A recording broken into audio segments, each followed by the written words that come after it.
जो मंजिल पाने की चाहत रखते हैं वो समुंदर पे भी पत्थरों के पुल बना लेते हैं। ये जो दो लाइन है वो उन बच्चों के लिए डेडिकेट है जो आज की इस कठिन परिस्थिति में भी वो अपनी मंजिल और अपने गोल पाने के लिए लगातार कंटिन्यूस एफर्ट्स दे रहे हैं। इतने दिनों से स्कूल और कोचिंग बंद होने के बावजूद भी वो अपने पेरेंट्स के सपने सच करने के लिए रात दिन पढ़ाई कर रहे हैं। वो अपने बेटर भविष्य के लिए लगातार कड़ी मेहनत कर रहे हैं। सेम हियर, जितनी मेहनत आप भी कर रहे हो उतनी मेहनत आपके सारे टीचर्स भी कर रहे हैं। वो आपको जूम पे क्लास लेके, यूट्यूब पे वीडियो कंटेंट प्रोवाइड करके, हर कोई तरीके से जो संभव आपके लिए हेल्प हो सकती है वो सारी हेल्प कर रहे हैं आपको। तो इसी तरह हमने भी आपके बेटर भविष्य के लिए और आपका जो एक डॉक्टर और इंजीनियर बनने का जो सपना है इसको सच करने के लिए हमने भी एक छोटा सा प्रयास किया है। हम आपको एविन एकेडमी के इस प्लेटफॉर्म पे फिजिक्स के सारे वीडियो लेक्चर आपको प्रोवाइड करेंगे जिससे आप अपने सारे कॉन्सेप्ट और आपका सिलेबस आप आसानी से कंप्लीट कर सकते हो। चलिए तो अब आगे बढ़ते हैं हमारे अगले टॉपिक की ओर। तो आज का हमारा जो टॉपिक है वो है फेराडेस एक्सपेरिमेंट। ये जो आपको दिख रहा है वो है सोलेनोइड, और वो सोलेनोइड के साथ एक गैल्वेनोमीटर कनेक्टेड है। जो रेड कलर का आपको दिख रहा है सर्कल, वो क्या है? वो है गैल्वेनोमीटर। और यहाँ पे आपको ये जो दिख रहा है वो है बार मैग्नेट। अब यहाँ पे हमें क्या ऑब्जर्व करना है? तो आपके सामने बार मैग्नेट है, ठीक है। जब ये मैग्नेट रेस्ट में है तो आपको गैल्वेनोमीटर को ऑब्जर्व करना है कि उसका डिफ्लेक्शन क्या होगा। फिर जब हम ये बार मैग्नेट को हम टुवर्ड्स द सोलेनोइड लेके जाते हैं तो गैल्वेनोमीटर का क्या डिफ्लेक्शन होगा वो हम देखेंगे। फिर इसके बाद हम मैग्नेट को वहां पे स्टॉप करेंगे। फिर इसके बाद मैग्नेट को अवे फ्रॉम द सोलेनोइड लेके आएंगे और हमें जो ऑब्जर्वेशन मिल रहे हैं इसको हम नोट करेंगे। लेट्स सी, ये जो हमारे पास टेबल है मैग्नेट और गैल्वेनोमीटर की क्या कंडीशन है, क्या पोजीशन है, उसको हम यहाँ पे स्टेप बाय स्टेप नोट करते जाएंगे। तो फर्स्ट पोजीशन देखो, this is the first position, magnet is in rest, galvanometer show no deflection. तो ऐसा कैसे हुआ? तो ऐसा इसलिए हुआ क्योंकि वहां पे जो मैग्नेट है वो रेस्ट में है। तो मैग्नेट की जो मैग्नेटिक फील्ड लाइन से वो सोलेनोइड के साथ लिंक हो रही है। तो सोलेनोइड के साथ जब मैग्नेटिक फील्ड लाइंस लिंक हो रही है तो टाइम के साथ कांस्टेंट है, वो वेरी नहीं कर रही है। देखो आपको दिख रहा है, अगर 4 लाइंस कांटेक्ट में है, 1 सेकंड के बाद भी 4 है, 2 सेकंड के बाद भी 4 है, तो यहाँ पे मैग्नेटिक फ्लक्स और मैग्नेटिक फील्ड जो है वो टाइम के साथ वेरी नहीं करता है, it's remain constant. So solenoid में से कोई भी करंट फ्लो नहीं होता है, तो वहां पे गैल्वेनोमीटर कोई डिफ्लेक्शन नहीं दिखाता है।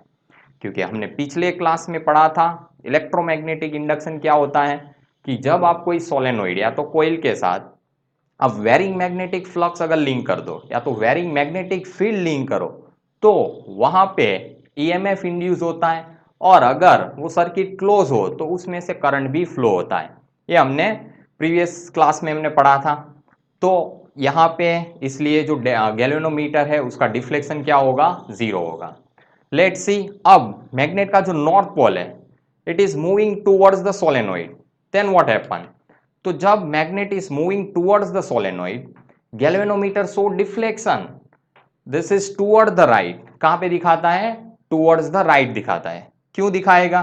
क्योंकि जब मैग्नेट मूव करेगा तो देखो अभी 4 लाइंस कांटेक्ट में है, फिर इसके बाद 4 से 8 होगी, फिर नेक्स्ट 1 सेकंड में 12 होगी, फिर नेक्स्ट 1 सेकंड में 16 होगी, फिर 20 होगी। इस तरह से ये जो सोलेनोइड है इसके साथ लिंक होने वाला जो मैग्नेटिक फील्ड या तो मैग्नेटिक फ्लक्स वो टाइम के साथ वेरी करता है। तो जब कोई सर्किट हो इसके साथ आप वेरिंग मैग्नेटिक फील्ड या तो वेरिंग मैग्नेटिक फ्लक्स लिंक करो तो इसके अंदर ईएमएफ इंड्यूस होता है, और ईएमएफ इंड्यूस होने की वजह से अगर वहां पे सर्किट क्लोज हो तो वहां पे करंट भी फ्लो होती है। ठीक है, इसलिए यहां पे हमें करंट देखने को मिला। अब हम क्या करते हैं, मैग्नेट को नियर द सोलेनोइड रेस्ट में ला देते हैं, इसको स्टॉप कर देते हैं। तो देखो, when magnet stop near the solenoid we saw the deflection in a galvanometer it is zero, no deflection, कोई भी डिफ्लेक्शन देखने को नहीं मिलता है। क्यों? क्योंकि जैसे ही मैग्नेट रेस्ट में आया तो सोलेनोइड के साथ 20 मैग्नेटिक फील्ड लाइंस कांटेक्ट में है। 1 सेकंड के बाद देखा 20, नेक्स्ट 1 सेकंड में भी 20। अब यहां पे सोलेनोइड के साथ लिंक होने वाला जो मैग्नेटिक फ्लक्स है, जो मैग्नेटिक फील्ड है, वो टाइम के साथ चेंज नहीं हो रहा है। अगर मैग्नेटिक फ्लक्स या मैग्नेटिक फील्ड कांस्टेंट हो जाता है तो फिर वहां पे आपको करंट नहीं मिलेगी, इसलिए सोलेनोइड के अंदर से कोई करंट फ्लो नहीं होती है। फिर हम मैग्नेट को अवे फ्रॉम द सोलेनोइड लेके जाते हैं, तो देखते हैं क्या होता है। तो when magnet is moving away from the solenoid galvanometer show deflection towards the left. कौन सी डायरेक्शन में दिखाया? टुवर्ड्स द लेफ्ट डायरेक्शन में दिखाएगा। अब इस बार ऐसा क्या हुआ, तो जब इसके साथ 20 मैग्नेटिक फील्ड लाइंस लिंक है, जब हम इसको पीछे लेकर आते हैं तो वो 20 से 16 होगी, फिर 12 होगी, फिर इसके बाद 8 होगी, फिर 4 होगी। तो देखो, हर सेकंड में इसके साथ लिंक होने वाला मैग्नेटिक फ्लक्स या तो मैग्नेटिक फील्ड जो है वो वेरी कर रहा है। तो जब आप वेरिंग मैग्नेटिक फील्ड या तो वेरिंग मैग्नेटिक फ्लक्स अगर आप सर्किट के साथ लिंक करो तो वहां पे ईएमएफ इंड्यूस होता है, और अगर ईएमएफ इंड्यूस होगा और वो सर्किट क्लोज है तो फिर वहां से करंट भी फ्लो होती है। इसलिए ये जो गैल्वेनोमीटर है वो क्या दिखाता है? डिफ्लेक्शन दिखाता है। तो ये था फेराडेज फर्स्ट एक्सपेरिमेंट। अब यहां पे आपने देखा हम नॉर्थ पोल लेके गए, लेट्स सी अगर साउथ पोल लेके जाते हैं देन व्हाट हैपन। देखो, same year, this is solenoid and solenoid is connected with galvanometer and this is bar magnet. अब ये बार मैग्नेट का देखो कौन सा पोल है? साउथ पोल है नियर द सोलेनॉइड। अब सेम ईयर ए मैग्नेट को भी हम वैसे ही करेंगे, अभी स्टॉप में है, फिर इसके टूवर्ड्स द सोलेनॉइड लेके जाएंगे, फिर नियर द सोलेनॉइड इसको स्टॉप करेंगे एंड देन हम इसको वापस लेके आएंगे वहां से, और हम इसको ऑब्जर्व करेंगे गैल्वेनोमीटर को कि गैल्वेनोमीटर जो है इसमें डिफ्लेक्शन क्या मिल रहा है, और इसको स्टेप बाय स्टेप हम नोट भी करते जाएंगे। Let's see. तो फर्स्ट जो आपको दिख रहा है, मैग्नेट इज इन रेस्ट। अगर हम गैल्वेनोमीटर को ऑब्जर्व करते तो रीडिंग क्या होगी? जीरो, क्योंकि सोलेनोइड के साथ लिंक होने वाला जो मैग्नेटिक फ्लक्स और मैग्नेटिक फील्ड जो है वो टाइम के साथ वेरी नहीं कर रहा है, इट्स बिकम कांस्टेंट। सो आपको यहाँ पे ईएमएफ इंड्यूस जो ईएमएफ है वो नहीं मिलेगा और इसकी वजह से करंट भी फ्लो नहीं होगी। चलिए, फिर इसके बाद मैग्नेट को हम टूवर्ड्स द सोलेनोइड लेके जाते हैं। When magnet is moving towards the solenoid galvanometer show deflection towards the left. कौन सी डायरेक्शन में दिखाएगा? Towards the left. And when we stop the magnet re magnetic flux link with solenoid it's become constant, then galvanometer show deflection zero. वापिस galvanometer क्या deflection दिखाएगा? Zero. And re if we take magnet away from the solenoid and then we observe in a galvanometer show deflection towards the right direction। कहां दिखाएगा? towards the right direction। Same जो हमने आगे पढ़ा वैसा ही था, सिर्फ गैल्वेनोमीटर का जो डिफ्लेक्शन है वो रिवर्स डायरेक्शन में हो गया। अगर हमने इसकी मैग्नेट का जो नॉर्थ पोल लेके गए, अब इसकी बजाय कौन सा पोल लेके गए? साउथ पोल, तो वहां पे जो करंट इंड्यूस हो रहा है इसकी जो डायरेक्शन है वो चेंज हो जाती है। ठीक है, तो ये था फेराडेज एक्सपेरिमेंट। लेट्स सी, इसको और डिटेल में स्टडी करते हैं। यहां पे आपको 4 पोजीशन दिख रही है। This is the first situation, ये बार मैग्नेट है, सोलेनोइड है और इसके साथ एक गैल्वेनोमीटर लगा हुआ है। This is the condition 2 and this is condition 3 and this is condition 4। तो जैसे हमने पढ़ा पहले कि ये जो बार मैग्नेट आपको दिख रहा है, ठीक है, ये जो बार मैग्नेट आपको दिख रहा है इसको हम टुवर्ड्स द सोलेनोइड कहां पे लेके आएंगे? Towards the solenoid. तो आपको देखने को मिलेगा गैल्वेनोमीटर में डिफ्लेक्शन जो है टुवर्ड्स द राइट होगा। कहां पे होगा? Towards the right. And we take magnet away from the solenoid then we show the deflection in galvanometer this in left direction. वो कौन सी डायरेक्शन में आ जाएगा? This is in left direction. ये सेकंड कंडीशन। थर्ड में देखो, यहां पे हम नॉर्थ पोल लेके गए थे, अब हम मैग्नेट का साउथ पोल लेके जाते हैं, तो when south pole of magnet is moving towards the solenoid, कहां लेके जा रहे हैं? Towards the solenoid. Galvanometer show deflection towards the left. अब कहां पे दिखाएगा? पहले deflection towards the left. And when we take magnet south pole away from the solenoid, galvanometer show deflection towards the right. कहां दिखाएगा? Towards the right direction. तो ये जो हमने पहले आगे देखा वही आपको यहां पे मैंने वापिस बताया। अब मैं आपको इसका प्रैक्टिकली डेमोन्स्ट्रेशन दिखाता हूं कि कैसे आपको डिफ्लेक्शन राइट और लेफ्ट डायरेक्शन में देखने को मिलेगा। Let's see. हाँ, तो यहां पे आपको ये जो दिख रहा है वो है बार मैग्नेट, फिर ये जो रेड वायर दिख रहा है वो है कॉइल, सोलेनोइड भी आप बोल सकते हो, और ये जो है वो है गैल्वेनोमीटर। तो जब यहाँ पे हम मैग्नेट का जो नॉर्थ पोल है इसको टूवर्ड्स द कॉइल, कहाँ पे लेके आते हैं? टूवर्ड्स द कॉइल लेके आएंगे। तो ये जो गैल्वेनोमीटर है इसकी हमें ऑब्जर्व करनी है कि रीडिंग क्या होगी। गैल्वेनोमीटर में जो रीडिंग दिखेगा वो क्या होगा, कौन सी डायरेक्शन में डिफ्लेक्शन दिखाएगा, टूवर्ड्स द राइट या टूवर्ड्स द लेफ्ट। तो देखो, चलिए हम इसको मोशन हो रही है उसको ऑब्जर्व करो, और जो गैल्वेनोमीटर में रीडिंग है वो देखो।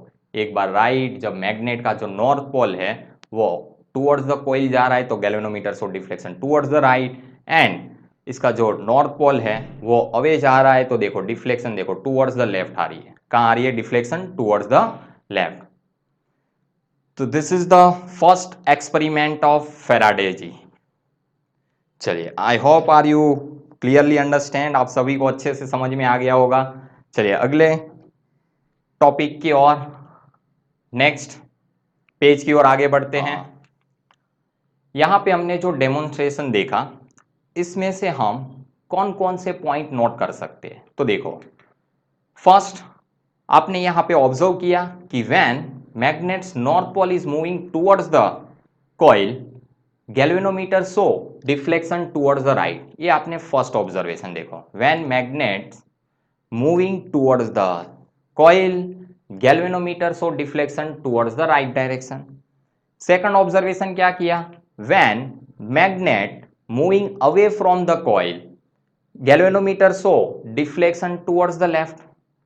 And third observation, when magnet is stopped near the coil and away from the coil, it show galvanometer show deflection 0, कोई भी डिफ्लेक्शन नहीं दिखा रहा था। ठीक है, ये सारे ऑब्जर्वेशन हम नोट कर सकते हैं। चलिए, तो यहां पे ये फेराडेस एक्सपेरिमेंट हमने देखा। सेकंड एक्सपेरिमेंट की ओर आगे बढ़ते हैं। फेराडे जी का जो सेकंड एक्सपेरिमेंट था वो लेट्स सी। यहाँ पे आपको दिखाया हुआ है कि ये जो है कोइल 1 है, ये जो है वो कोइल 2 है। कोइल 1 जो है इसके साथ हम एसी पावर सप्लाई, कौन सा सप्लाई दे रहे हैं? AC power supply. और जो सेकंड कोइल है इसके साथ हमने जो अटैच किया है वो है गैल्वेनोमीटर। क्या अटैच किया है? गैल्वेनोमीटर। अब यहाँ पे हमने जो कोइल 1 है उसमें से हम एसी करंट सप्लाई करते हैं। कौन सी करंट सप्लाई करते हैं? AC current. तो जब हम एसी सप्लाई देते हैं तो आप एसी करंट के बारे में जानते हो कि एसी करंट जो हमारे घर पे आती है, जो करंट आ रहा है एसी करंट, वो कैसे आता है? वो कंटिन्यूसली चेंज होके आता है। वो टाइम के साथ कंटिन्यूसली क्या करता है? वेरी होता है। देखो कुछ इस तरह से हमारे घर पे एसी करंट आती है। तो ये जो एसी करंट है वो कंटिन्यूसली टाइम के साथ वेरी करती है। अब आप लोगों ने ऑलरेडी चैप्टर नंबर 4 में सोलेनोइड भी पढ़ा है कि सोलेनोइड में से जब करंट पास होता है तो वहां पे मैग्नेटिक फील्ड बनता है इसके अंदर, और वो जो मैग्नेटिक फील्ड होता है उसका फॉर्मूला कुछ इस तरह से होता है, B is equal to mu naught n I. क्या होता है? B is equal to mu naught n I. अब ये जो मैग्नेटिक फील्ड है, ठीक है, अगर करंट कंटिन्यूसली चेंज हो रहा है तो मैग्नेटिक फील्ड भी ये जो कॉइल में प्रोड्यूस होगा वो भी वेरिंग मैग्नेटिक फील्ड होगा। वो टाइम के साथ कंटिन्यूसली क्या होगा? जीरो होगा, मैक्सिमम होगा, वापिस जीरो होगा, फिर उल्टी डायरेक्शन में मैक्सिमम होगा, वापिस जीरो होगा। कंटिन्यूसली टाइम के साथ मैग्नेटिक फील्ड भी जो है कॉइल 1 में जो प्रोड्यूस होगा वो भी वेरिंग मैग्नेटिक फील्ड होगा। अब ये जो कॉइल है इसका जो वेरिंग मैग्नेटिक फील्ड है, जब वो कॉइल 2 के साथ जुड़ता है तो ऑलरेडी हमने पढ़ा कि जब आप कोई कॉइल के साथ या तो कोई सोलेनोइड के साथ आप वेरिंग मैग्नेटिक फील्ड या तो वेरिंग मैग्नेटिक फ्लक्स अगर आप लिंक करो तो वहां पे ईएमएफ इंड्यूस होता है, और अगर सर्किट क्लोज हो तो उसमें से करंट भी फ्लो होती है। ये सब कुछ हमने पढ़ा इलेक्ट्रोमैग्नेटिक इंडक्शन। तो वैसा ही हो रहा है, देखो आप कि जब कॉइल में से एसी सप्लाई देते हैं, कौन सा सप्लाई देते हैं हम, एसी, जो एसी सप्लाई है, एसी करंट जो है वो इस तरह से कंटिन्यूसली टाइम के साथ वेरी करती है। तो जब एसी सप्लाई आप दे रहे हो तो वहां पे जो सोलेनोइड है, जो एक कॉइल है, इसके अंदर जो मैग्नेटिक फील्ड प्रोड्यूस होता है वो भी वेरिंग मैग्नेटिक फील्ड होता है, वो भी कंटिन्यूसली टाइम के साथ क्या हो रहा है, वो भी वेरी हो रहा है। तो जब वेरिंग मैग्नेटिक फील्ड कॉइल 1 में प्रोड्यूस होगा और वही मैग्नेटिक फील्ड जो वेरिंग मैग्नेटिक फील्ड या तो वेरिंग मैग्नेटिक फ्लक्स है वो किसके साथ जुड़ता है, वो सेकंड कॉइल के साथ जुड़ता है। और सेकंड कॉइल के साथ जब वेरिंग मैग्नेटिक फील्ड और वेरिंग मैग्नेटिक फ्लक्स जुड़ेगा तो वहां पे ईएमएफ इंड्यूस होता है, और अगर वो सर्किट क्लोज हो तो वहां पे करंट भी इंड्यूस होती है। तो ये है फेराडे। हाँ, यहां पे आपको दिया हुआ है 2 कॉइल्स, कितनी कॉइल्स दी हुई है, here 2 coils are given. Same here आप देख सकते हो, फर्स्ट जो कॉइल है it is connected with AC power supply, and second coil जो है इसके साथ एक लैंप बल्ब लगाया हुआ है।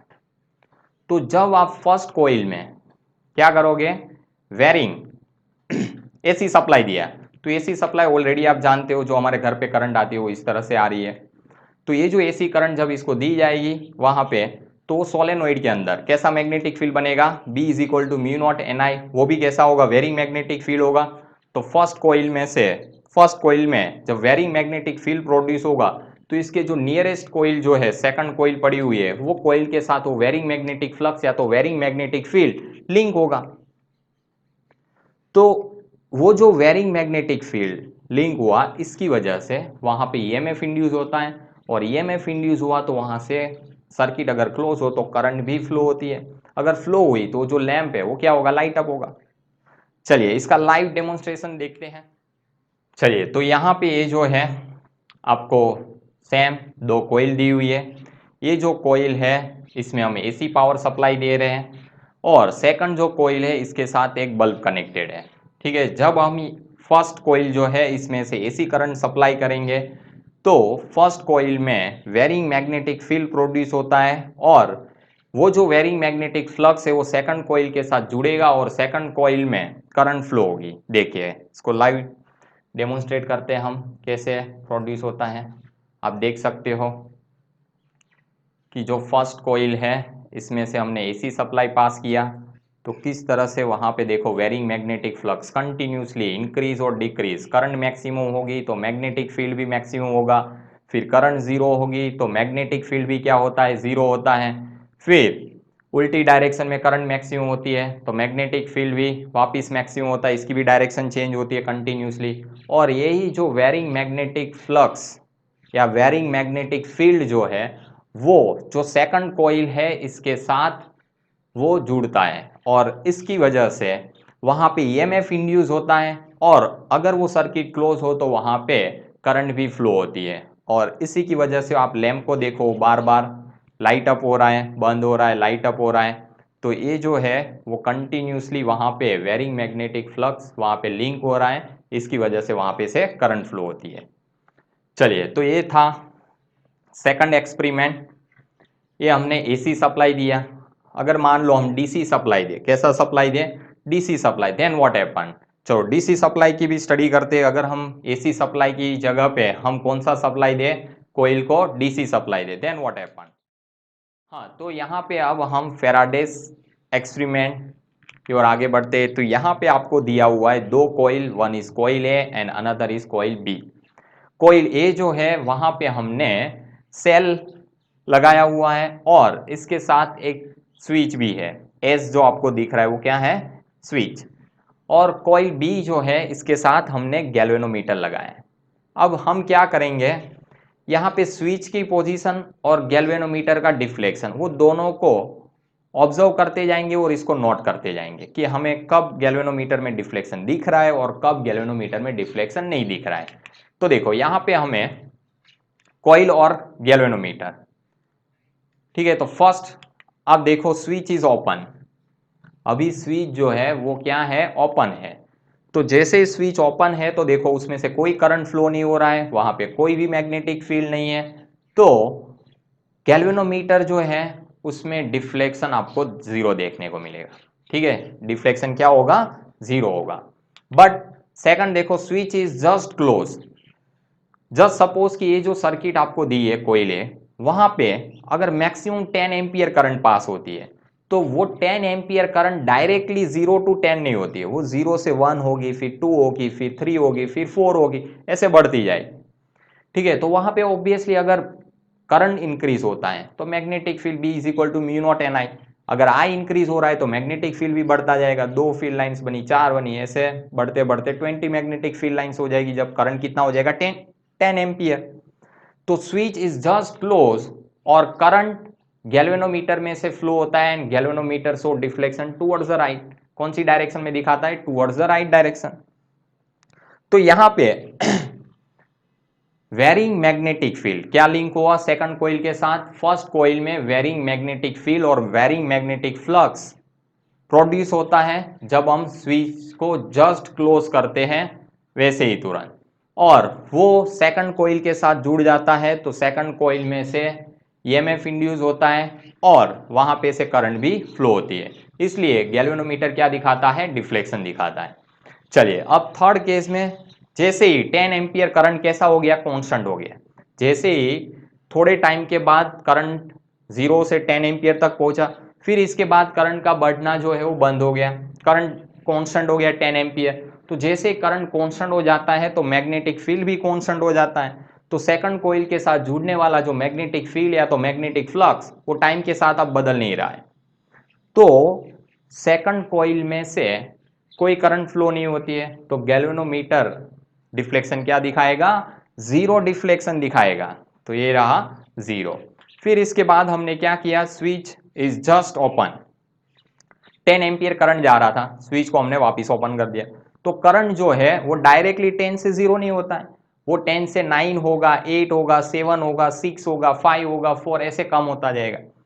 तो जैसे जैसे करंट बढ़े कम होती जाएगी, करंट क्या होती जाएगी, कम होती जाएगी, तो वहां पे मैग्नेटिक फील्ड जो है वो भी डिक्रीज होगा, 20 लाइंस थी, 18 होगी, 16 होगी, 14 होगी, तो देखो मैग्नेटिक फील्ड में, मैग्नेटिक फील्ड जो है वो डिक्रीज हो रहा है, बट टाइम के साथ वो क्या हो रहा है, चेंज हो रहा है, टाइम के साथ वो क्या हो रहा है, चेंज हो रहा है, और जो rate of change of magnetic flux है वो सेकंड कॉइल के साथ जुड़ेगा, तो सेकंड कॉइल जो है वहां पे ईएमएफ इंड्यूस होगा और सर्किट क्लोज है तो वहां से करंट भी फ्लो होता है, इसलिए गैल्वेनोमीटर जो है वो डिफ्लेक्शन दिखाता है टुवर्ड्स द लेफ्ट, कहां दिखाता है, टुवर्ड्स द लेफ्ट डायरेक्शन। तो ये था Faraday's second experiment with DC supply.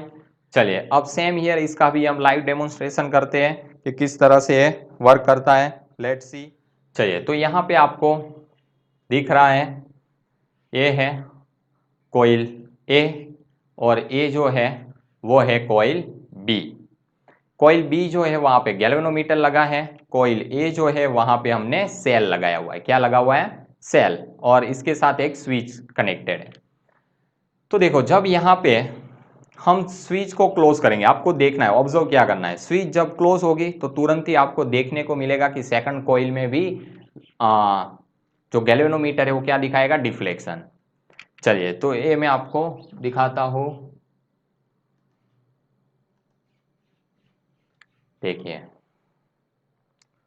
जैसे ही स्विच हमने क्या की, क्लोज करेंगे, स्विच को हम क्या कर रहे हैं, क्लोज कर रहे हैं, तो आपको देखने को मिलेगा, हाँ आपको स्विच को ऑब्जर्व करना है, स्विच को अच्छे से ऑब्जर्व करो, देखो स्विच अभी क्लोज है, अभी ओपन हो गई, तुरंत ही मैग्नेटिक फील्ड जो है वो बंद हो जाता है, जैसे ही आप क्या करोगे, स्विच अभी ओपन थी, अभी देखो क्लोज हो गई, तुरंत ही वेरिंग मैग्नेटिक फील्ड वहां पे क्रिएट होता है और वो सेकंड कॉइल के साथ जुड़ता है, तो वहां पे से गैल्वेनोमीटर जो है वो क्या दिखाएगा, डिफ्लेक्शन दिखाएगा। वापिस से एक बार देखो, देखो अभी भी स्विच स्विच जो है इसको आप ऑब्जर्व करने की प्रयास करो, स्विच जो है वो कैसी है, वो ओपन है। अब देखो मैं इसको क्लोज कर रहा हूं।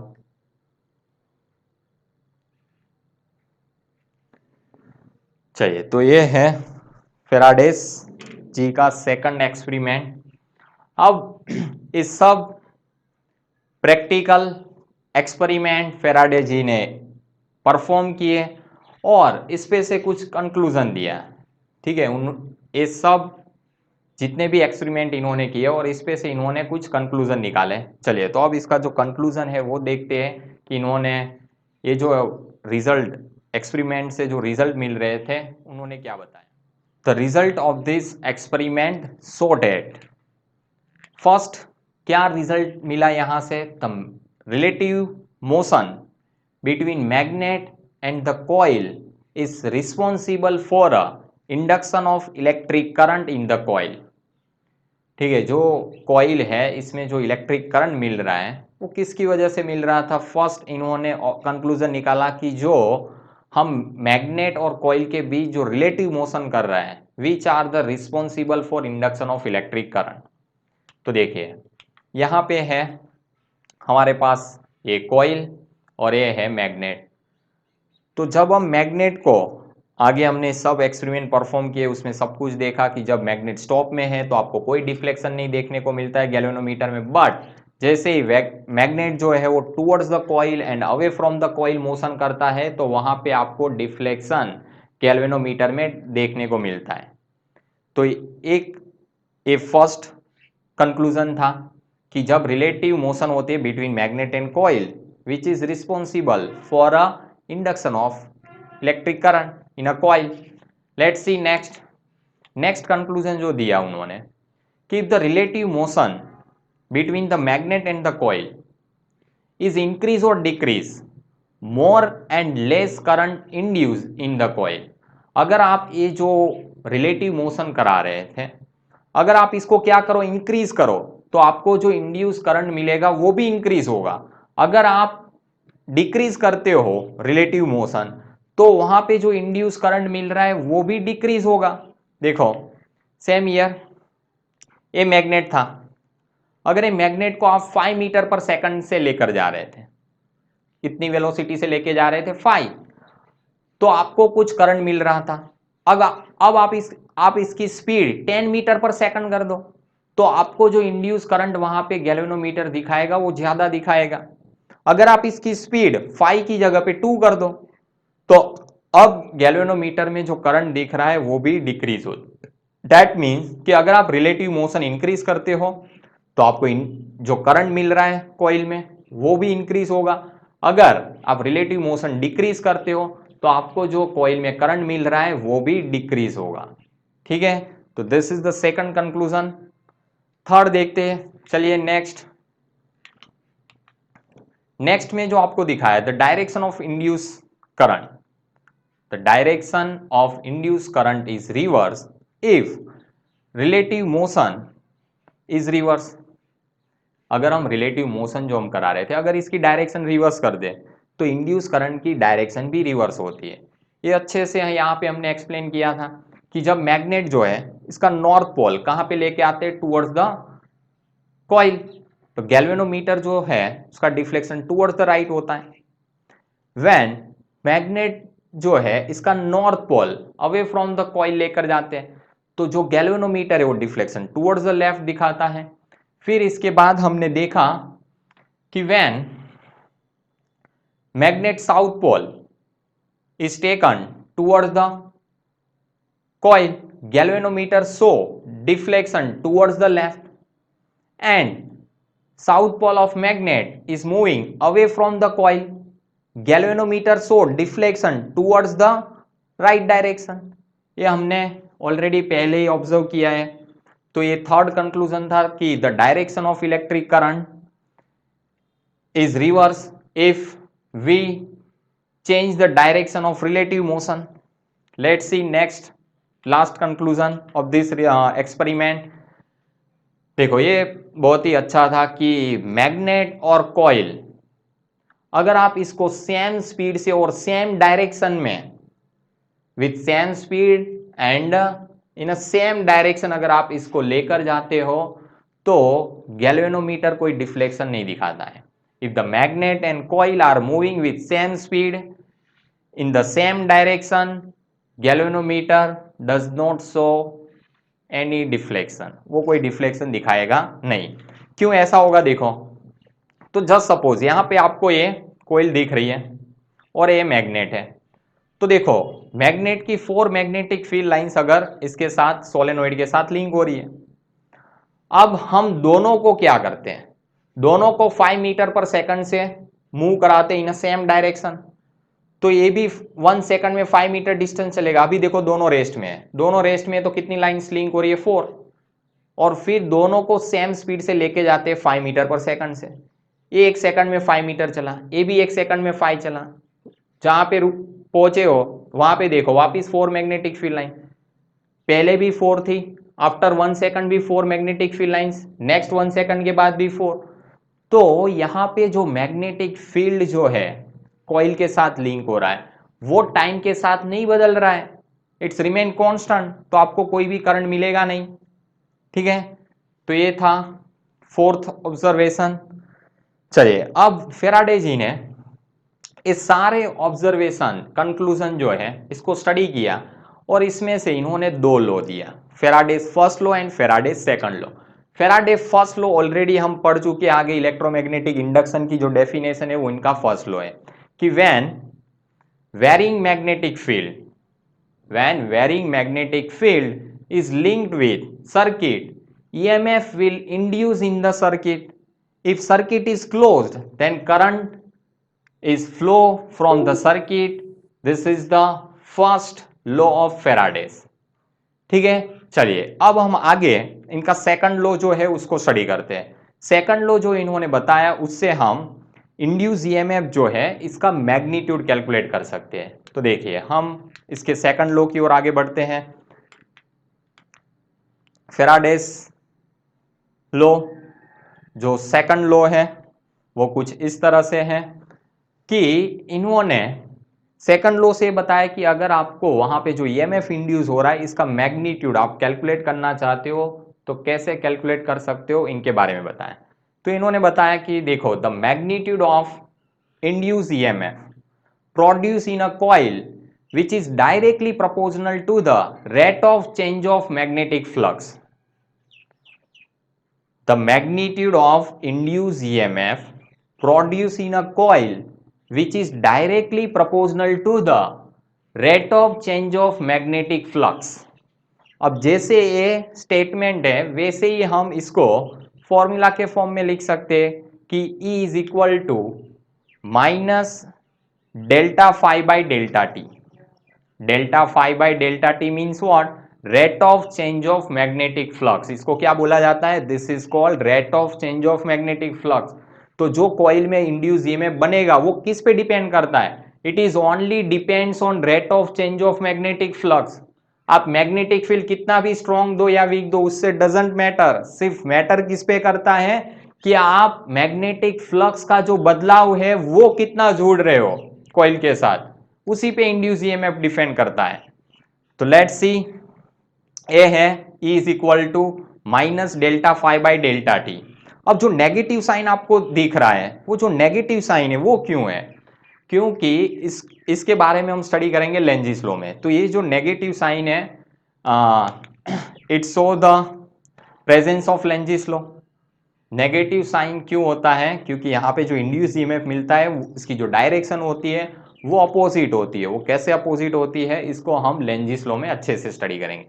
चलिए फिर यहाँ पे जो इंड्यूस ईएमएफ है ये एवरेज भी, आप अगर एवरेज ईएमएफ आपको निकालना है तो E is equal to delta phi by delta t, इससे आपको एवरेज ईएमएफ मिलेगा।